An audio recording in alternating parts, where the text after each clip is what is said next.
ఇంకా బయటకు వచ్చిన తర్వాత వీళ్ళే మనకు గైడ్ ఎక్కడ ఉంటాడు ఎక్కడ దొరుకుతాడని చెప్పేసి ఇన్ఫర్మేషన్ ఇచ్చింది. మన సత్య జ్యూస్ చాలా బాగుంది అంటున్నాడు. జ్యూస్ బాగుండే కానీ ఇక్కడ కూడా వీళ్ళు చెప్పింది ఒక రేటు, ఇచ్చింది ఒక రేటు. ఏందమ్మా ఎక్కువ చెప్తున్నావు అంటే చూపించిన గ్లాస్ వేరు, ఇచ్చిన గ్లాస్ వేరు అని అంటుంది ఆమె. సరే అని చెప్పేసి ఇక డబ్బులు ఇచ్చేసినాం.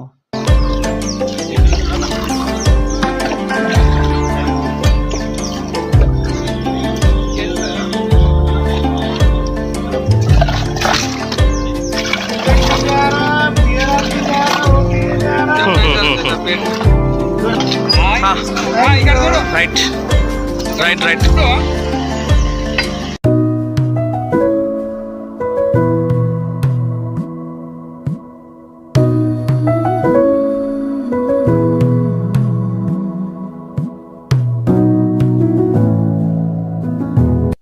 మాకంతా మంచిగా ఎక్స్ప్లెయిన్ చేసినందుకు గైడ్ సార్కి థ్యాంక్స్ చెప్పినాం. ఇక అందరం కలిసి బయలుదేరినాం. Bye. Thank you so much for watching.